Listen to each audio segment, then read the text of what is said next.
Rolf Brink.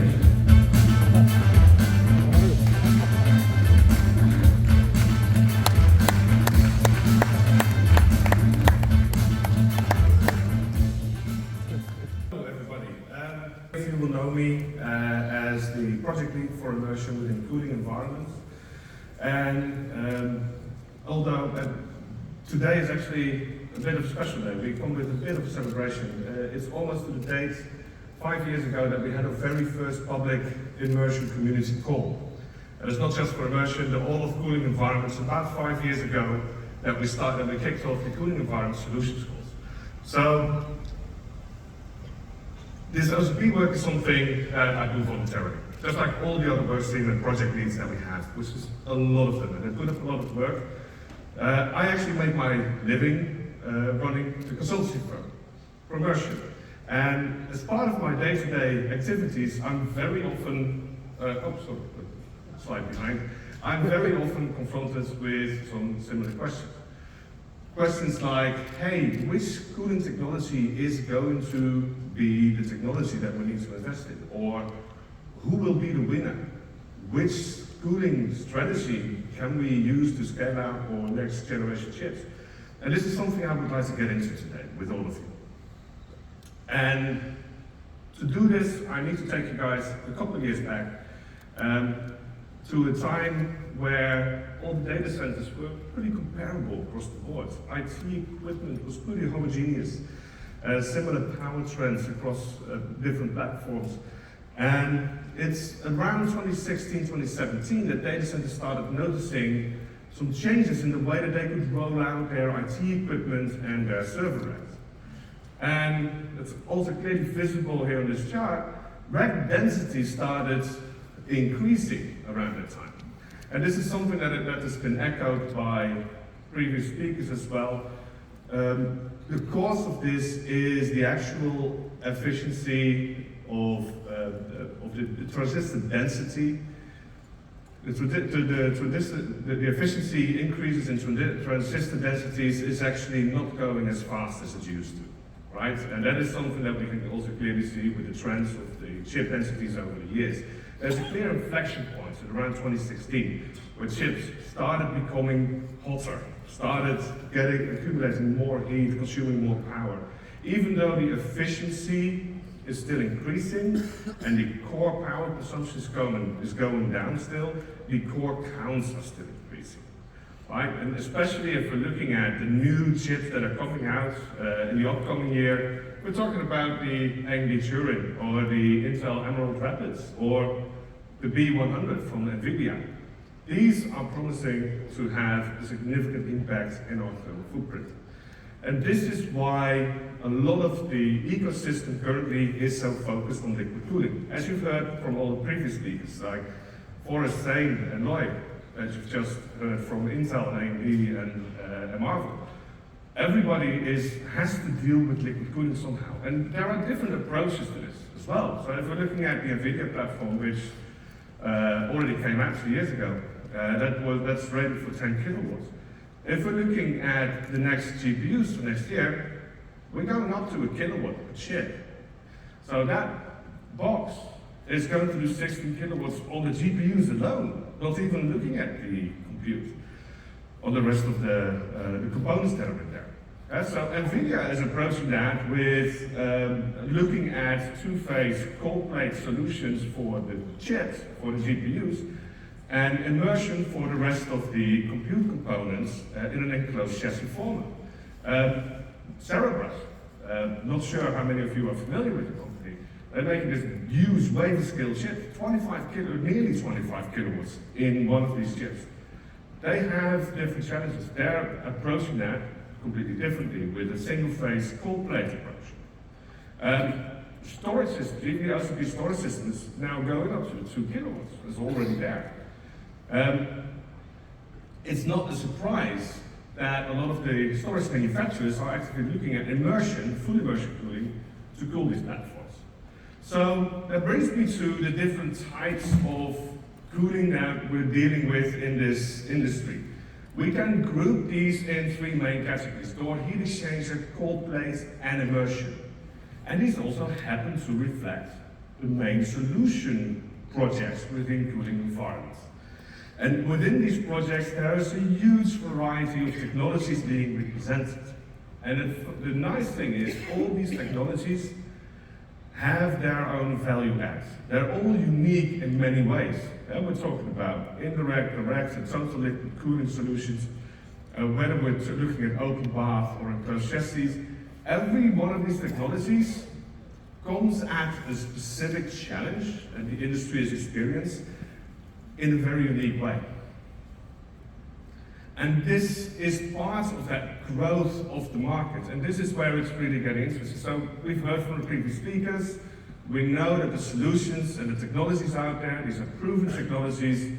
The industry itself is already growing. What we're seeing now for the liquid cooling industry itself is that this year marks a special milestone.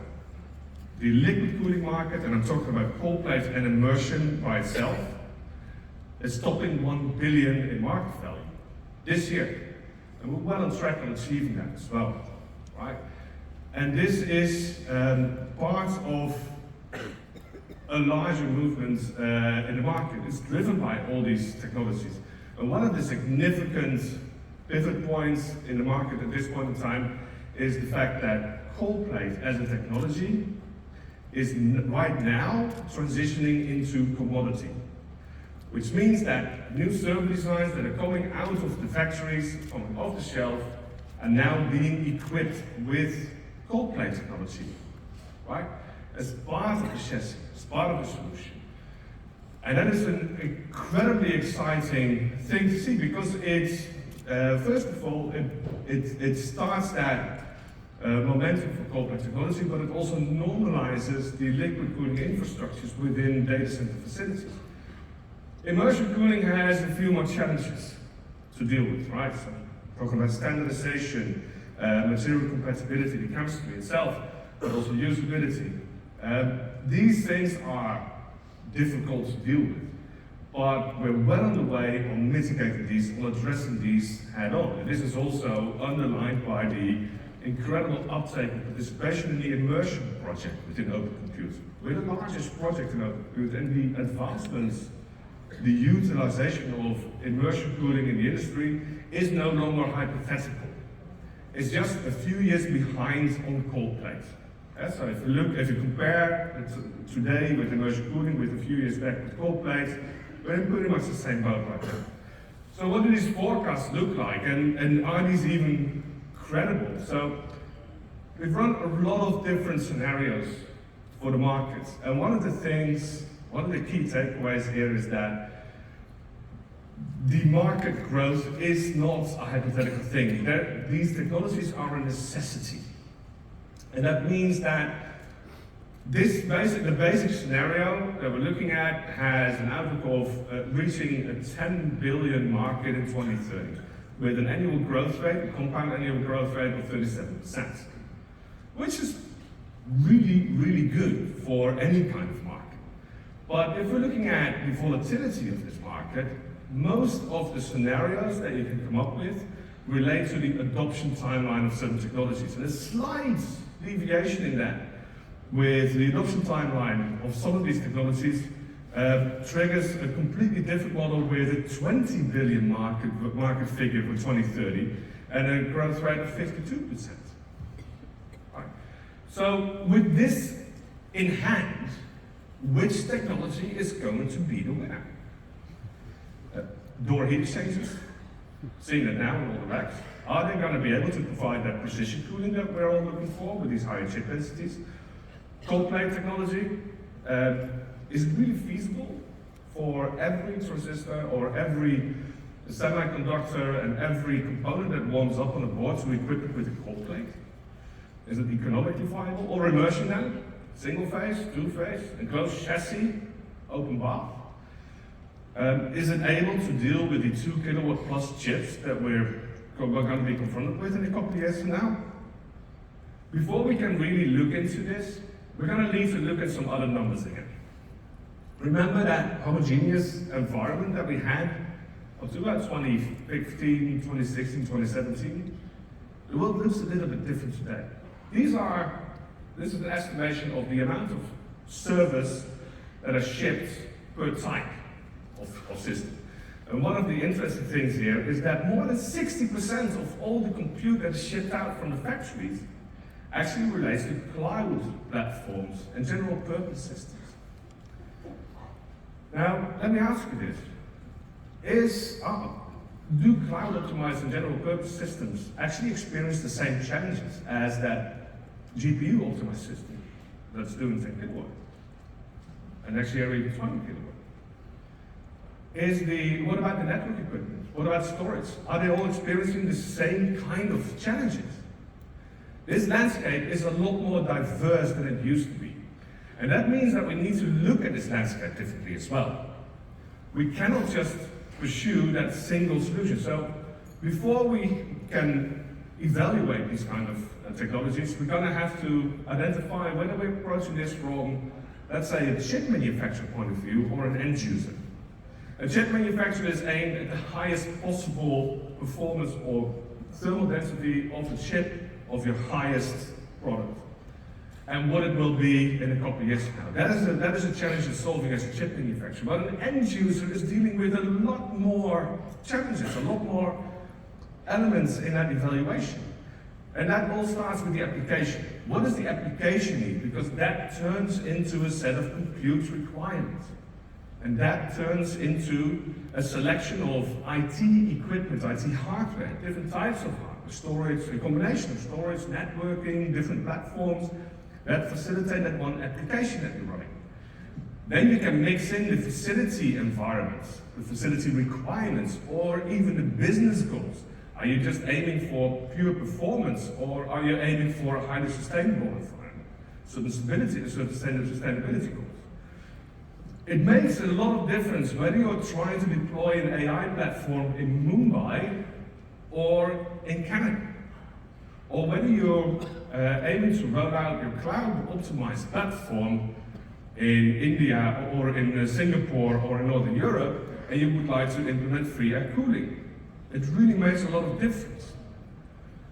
So that means that we can ask this question basically, can one size fit all these technologies? And the answer is no, it cannot. But there's a few things that we do know. And that is this: over the next 5 years, every data center in the world will have to deal with liquid cooling in one way or another. It doesn't matter which, but you've got to be dealing with liquid cooling. Air cooling will not disappear.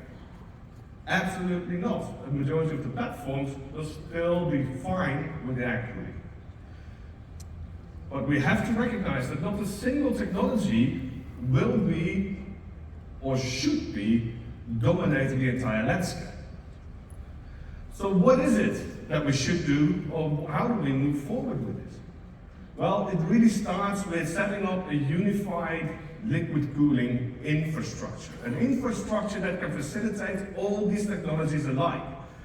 Whether we're talking about air cooling or liquid cooling. Honestly, that pipe outlet on a water pipe, on a water distribution system, shouldn't really care whether it's connected to an air handler or one of the in-row coolers that we're going to see here on the floor as well, or whether it's connected to a cold plate or an immersion system. For that pipe, that shouldn't matter.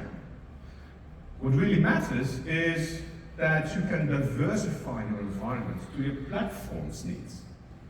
Because that's what's going to give you the flexibility that you're going to need across the industry. And as an industry, we, especially here within OCP, will have to focus on the interoperability of these technologies to make sure that these technologies can collaborate together, can jointly be deployed within the facilities. And that provides you with a multi-generational approach to cooling technology that future-proofs your facility. And it also puts you in a position where you and your customers can be completely technology agnostic. And this is a daunting exercise, of course. This is why Sandeep Ahuja from Intel, Tim Shedd from Dell, and John Gross from J&M Gross Engineering, and myself have come together and decided to author a paper to help the industry make these kind of choices, to provide the guidelines for this, to provide some advice on how to approach this. And obviously this will be run through the cooling environment structure that we have in OCP. But for now, I just want to leave you with this. Brace for change. Please start engaging with the liquid cooling projects within Open Compute. Prepare for these liquid infrastructures in your facilities or with your technologies that you're developing, and start evaluating them. Get familiarized with all the pros and cons of every technology that's out there, and discover the power of combining them. Have you really thought yet about potentially putting a cold plate inside immersion? Have you thought of cascading thermal energy across multiple solutions? Try and figure out these values, and stay tuned for the new paper to help you with your needs. And for now, I want to say thank you, and I hope to see you all in the engineering tracks in the coming days. We're looking forward for a lot of excitement. Thank you.